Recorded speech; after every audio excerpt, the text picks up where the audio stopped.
Well, hello there, YouTube, and welcome to Sunday the 6th of November. It actually is Sunday. I mistakenly said it was Sunday yesterday. Kylie's funny. She likes her horsey friend or cow friends out there. They all hang together. You'll see them like scratching at each other through the fence every once in a while. But at the moment, there's a little bit of blue skies out here. Don't be fooled. You can hear the water dripping. It's been raining all day. Everything's wet. Everything's dripping through the gutters and off the roof and everything still. But at the moment, it's beautiful. Thought I'd come out here and just give you a quick hello and welcome to the day. I love these Walmart's screen protectors. They're cheap. These got the built-in microbial protection. It's $10. I think they were on sale for $4.98 when I grabbed this one last week or whatever it was. I think I drove the BMW to Chehalis. Anyway, the first one, it's got such a foolproof install little template kind of a thing that I got a little cocky and got her sideways. So I'm just going to pop this one off and go ahead and put the new one on. Very slow and very carefully. So here's the kit. Comes in the box. It's all sealed. Little instructions. Really nice little cage. You click it in the top and roll it back. The typical cleaning swab, a really nice microfiber, and then the little sticky dust remover for any spots that get on there. And there's the screen protector in there. So wish me luck. We're gonna try this again. Made a little bit of a mess, but the mission was accomplished successfully. Kind of hard to show you considering I'm recording on the very phone I just put the screen protector on. But yeah, I've been using these things for years. And like I said in a previous video, my iPhone 10's, I don't know, what are them things, 4 or 5 years old now? It's got the original Walmart's one on it. My 10SX had one on it. And the 11 Pro had the one and only I put on it. But anyway, I'm very happy. I'm looking at the phone. I'll tell you one thing. When the phone is out of its case, this thing's almost too dang pretty to cover up in a phone case. I use the leather Apple covers on it. This one's the MagSafe version of it. But yeah, it works great. Well, of course, now that it's 3 o'clock in the afternoon, it's starting to tack up a little bit. Starting to dry slightly. But if you listen, you hear the cars going up by the highway. You can still hear the hissing. I wonder if this thing zooms. Does it use my other lenses when I zoom, or is that just like the most horrible thing ever? The mourning dove sitting up there. What do you think about that old kai, huh? Dadgummit. But I am going to talk about motorcycles. And I thought about this last night, and that's what we're about to do. I should have done this video much earlier, but this time of year, actually a little sooner than this, the big questions, nonstop, about winter storage of your motorcycles. Number one, which I've literally gone over this 1,000 times, never, ever, ever start your motorcycle unless you can take it for a ride. Rule of thumb is at least a 30-minute ride. At least 30 minutes. Take it for a ride. Do not start it up and let it run in your shop or push it out in the carport, driveway, whatever. I've had people go, I don't know why I have to buy an expensive battery for my Spyder every year. I let the thing run at least once a month to charge the battery up. Dude, no. No. Number one, don't let it sit out there and run like you're charging a battery or something. And you have people do it with bikes with stators. This now has a stator. They don't have an alternator anymore. This does have an alternator, and it will charge the battery. But what you're doing to your motor is irreversible. Stator. Both of these over here are stators. There's no alternators in these things. Well, when a battery's low, your stator is not meant to charge a low battery.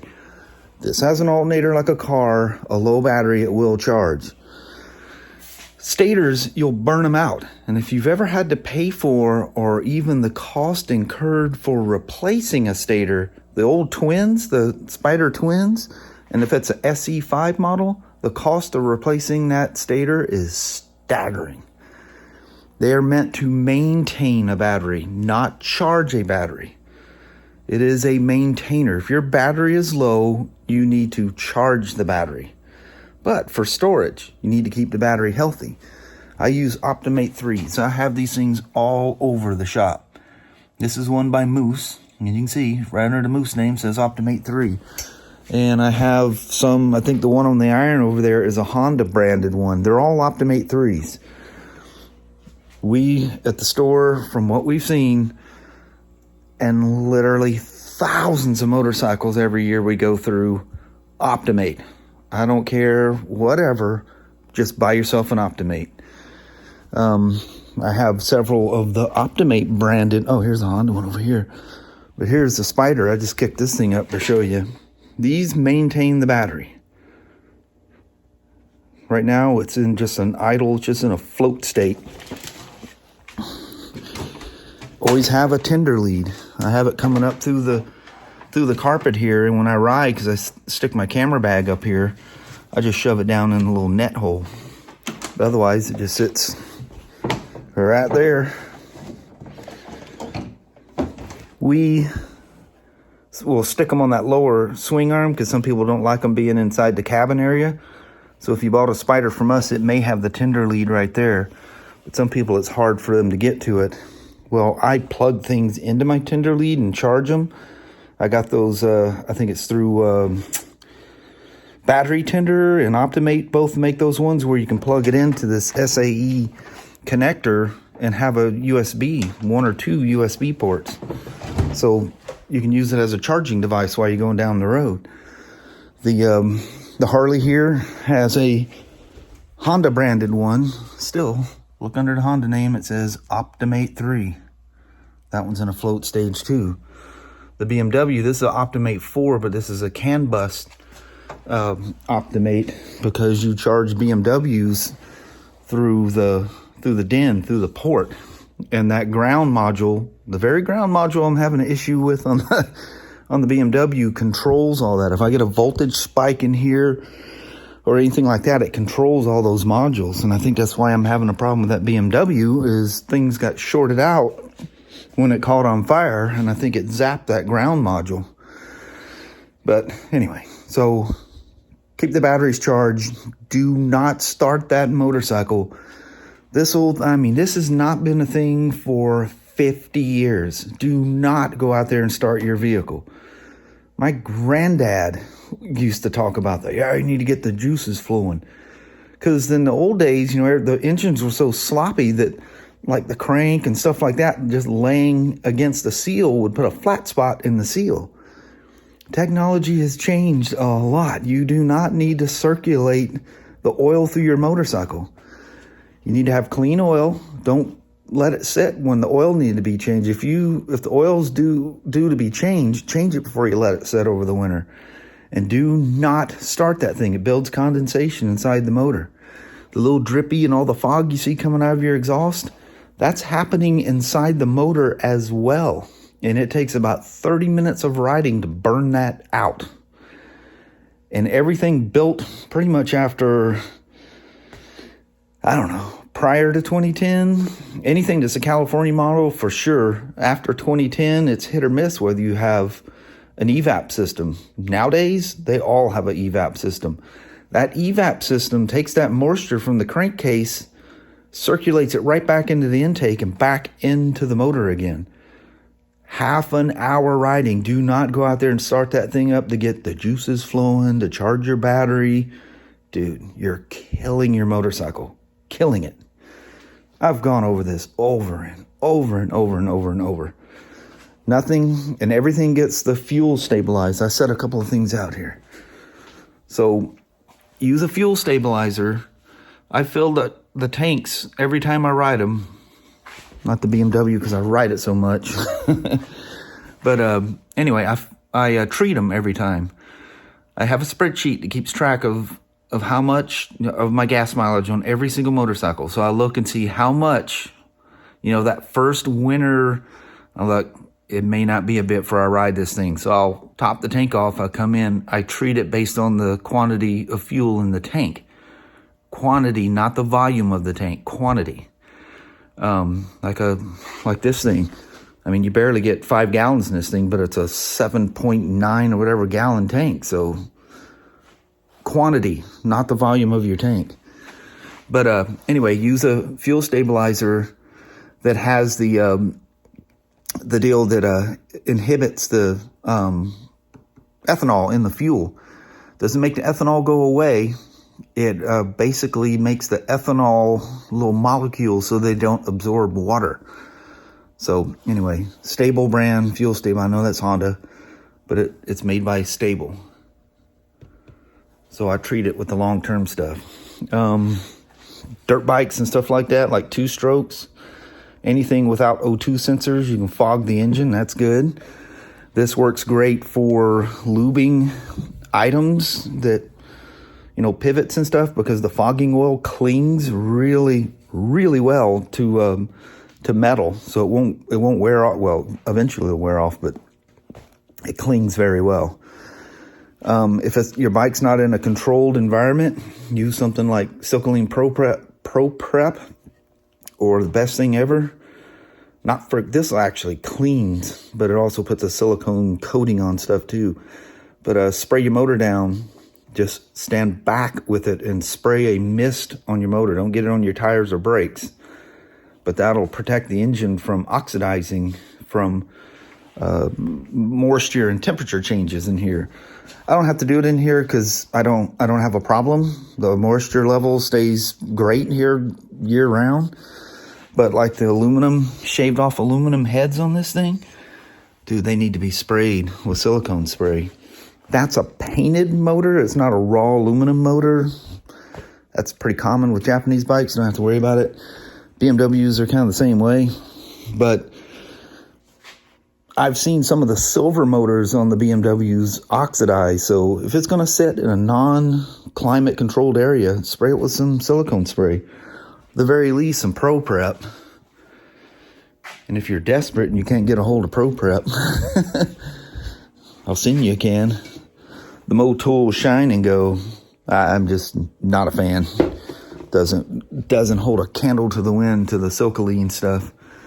They're meant to do the same thing, but not even close. That works so much better, goes on better, doesn't leave any funky smears if you cleaning chrome parts and stuff like that.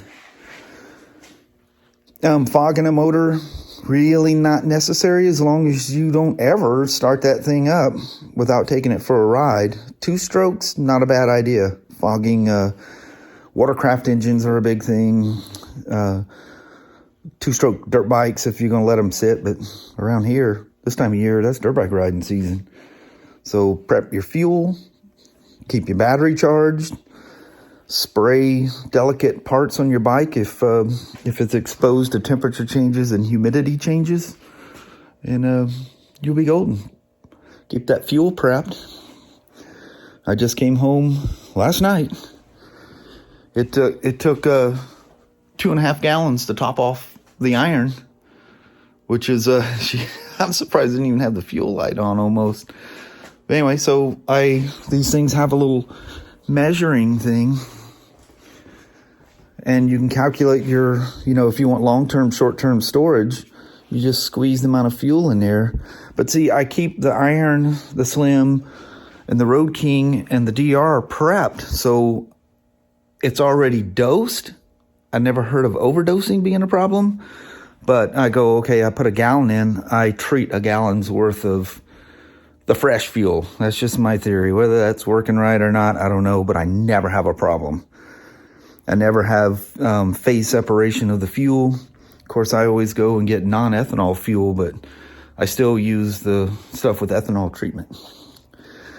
Tires, if you can get them off the ground, But modern tires don't croak sitting on the ground. But it's better if you can get them off the ground. Anyway, I don't worry about that. Tire pressures, I just make sure I check them before I go for a ride. And as you guys have seen, sometimes I don't check them. I checked the iron yesterday. It was almost 3 pounds down on each tire. Haven't checked this one in a while, but tank is full. It's prepped.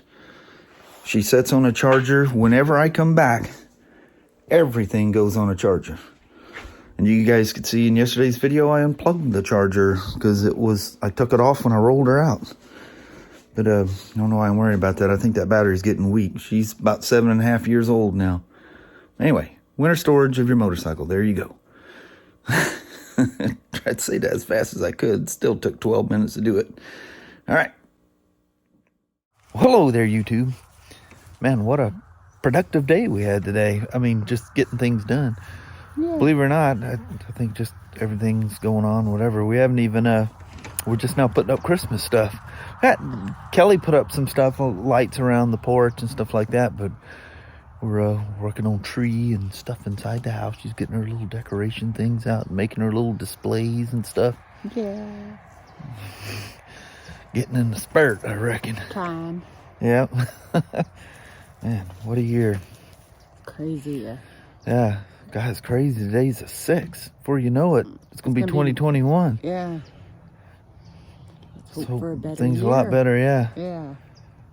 Some of the emails and stuff from you guys that have been locked down, not being able to ride your bikes and all the weird things.